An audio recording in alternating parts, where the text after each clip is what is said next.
Dans cette vidéo, Madame Pems va nous donner ses 5 critères de choix d'un bon mari, d'un bon époux, d'un bon homme. Je ne veux pas dire d'un bonhomme. Bienvenue dans cette nouvelle vidéo. Ici les Pems, je suis super content de te retrouver dans cette nouvelle vidéo et j'espère que tu te portes super bien. Si tu viens de nous rejoindre pour la première fois, n'hésite pas à t'abonner, à activer la cloche de notification pour ne rien louper de nos prochaines vidéos. Maintenant, passons aux choses sérieuses. Madame Pems, tu es où? Madame Pems, viens. Boum. Viens nous dire, maman. Oui, papa. Dis-nous, quels sont les 5 critères de choix d'un bon époux? Pour toi, il y a ta soeur qui te regarde. Elle veut savoir quels sont les choix, quels sont les différents critères qu'elle peut d'abord essayer de voir les choses un peu différentes. Ok. Combien de critères déjà? 5. 5. Par ordre? Bon, ça peut être par ordre. Hein. Bon, peut-être que ça va venir comme ça. Ouais. Salut, j'espère que ça va. Alors, je vais te partager 5 critères comme Monsieur Pems vient de le dire.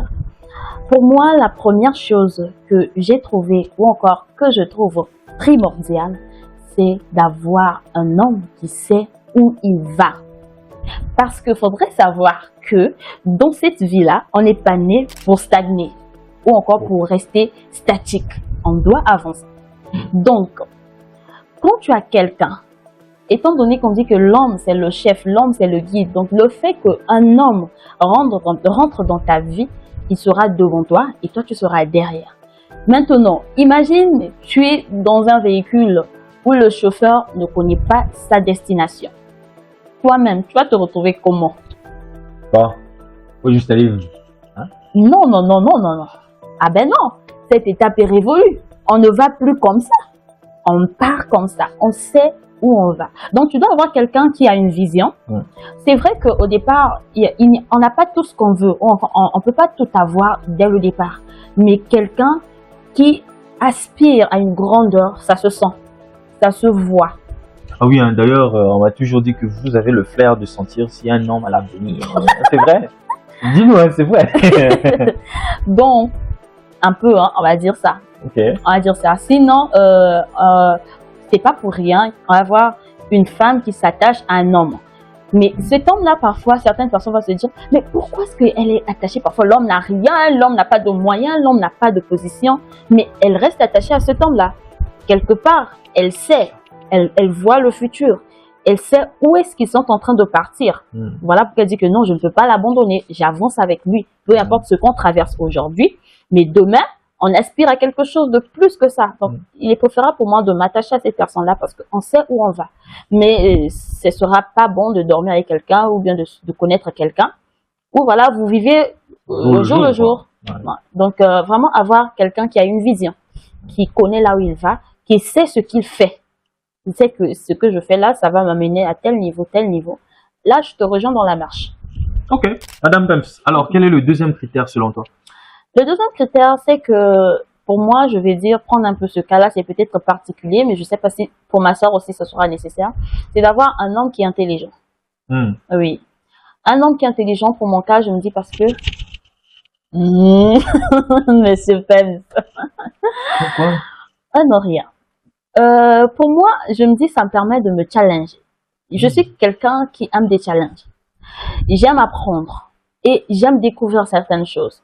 Donc, avoir un homme qui va te challenger, ça va te pousser à grandir également. Il va te tirer vers le haut. D'où quelqu'un qui est quand même un peu supérieur à toi dans le monde intellectuel. Je me dis, c'est important. Tu ne vas pas avoir quelqu'un avec qui vous allez avoir des conversations. Enfin, en fait, tu vas t'ennuyer, tu ne vas plus avancer. Comme je l'ai dit au départ, l'objectif, ce n'est pas de rester statique, mais c'est d'avancer. Donc, avoir un homme qui va te booster, qui va t'aider, même si toi-même, c'est pas seulement aller à l'université, hein. Oui. Ah oui. Pas seulement aller à l'université, il y a plusieurs façons d'apprendre dans plusieurs domaines différents, parce que aujourd'hui, on a pu découvrir que l'intelligence, ce n'est pas seulement sortir premier à l'école, voilà. Ah oui. Hein. Avoir des diplômes. Non. Il y a plusieurs types d'intelligence. L'intelligence, c'est tout simplement la capacité de trouver des solutions. Voilà. Réfléchir 2 fois. Ah. Si tu réfléchis 2 fois, pas mon 3 frère, fois. tu as la chance. Bah, 3 fois. 2, 3. Voilà. Donc, en fait, avoir un homme intelligent, voilà, ça va te permettre également d'avancer, d'apprendre des choses, de pouvoir découvrir, avoir un esprit ouvert, tout simplement. Comme 3e critère, Madame Pems, nous on veut savoir, le 3e là. Le troisième critère, c'est que pour moi, un homme doit avoir des valeurs. Parce que aucune femme aimerait aller présenter un homme qui ne le convient pas à ses parents. Ou encore, voilà. On va prendre pour mon cas ou encore pour le cas des chrétiennes. Tu es chrétienne. Donc, l'idéal serait également que tu puisses avoir un homme qui est chrétien comme toi. Là, je pense que c'est même le critère principal, c'est le premier critère. Oui, on va dire les chrétiens. Oui. Parce que si elle te donne des critères selon cet ordre-là, c'est tout simplement parce qu'on est dans un milieu laïque. Vraiment pour les chrétiens, le critère fondamental, le principal, c'est partager la même foi, la même doctrine. Oui, l'idéal serait ça. L'idéal, en tout cas, c'est ça. Primordial surtout, pour avoir une sécurité. Donc, l'ensemble des valeurs, tu disais, Madame Pams? Donc, l'ensemble des valeurs, il y a des valeurs morales. Et cela dépend également de ce que toi, tu aimes, de ce que toi, tu vis dans ta vie. On va prendre un exemple. Si, en tant que femme, tu aimes les hommes qui tapent leurs femmes. En fait, tu aimes qu'on te tape.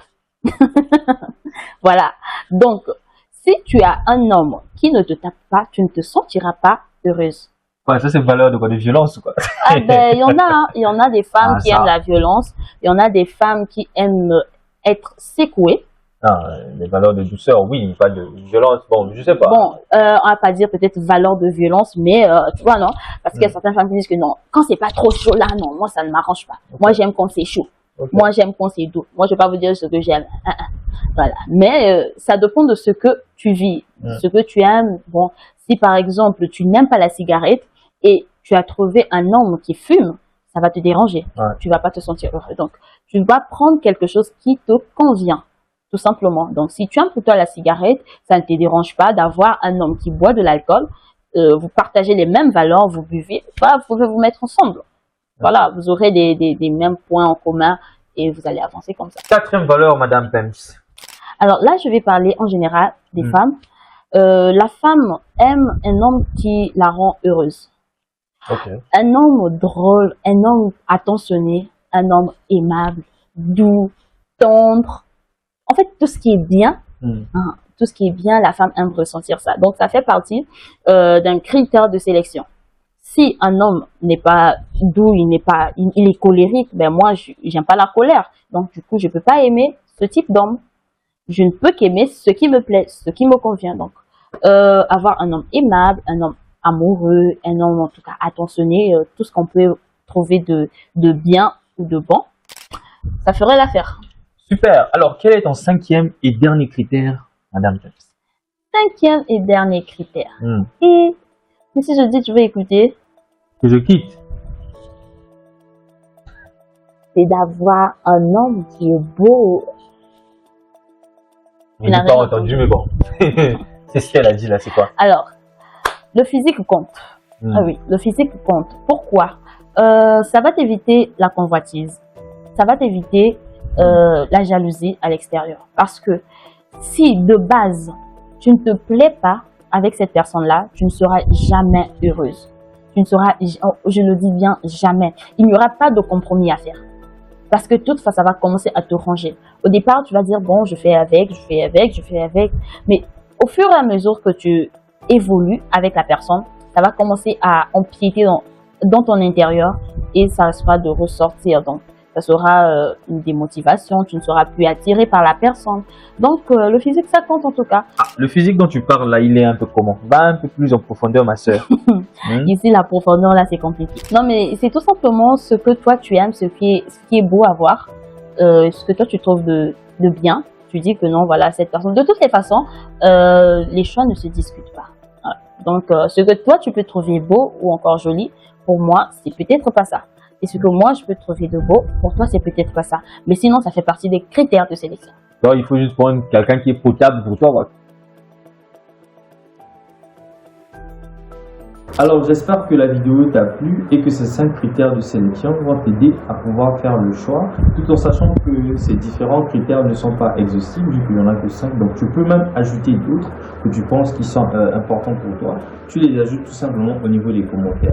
Si c'est la première fois que tu viens de nous découvrir par cette vidéo, n'hésite pas à t'abonner, à activer la cloche de notification et aussi à nous laisser un pouce bleu pour pouvoir faciliter le référencement de la chaîne. Mais partage aussi autour de toi. Peut-être qu'il y a une sœur qui a besoin de cette vidéo aussi. Et on te dit à très bientôt dans une prochaine vidéo. Ciao.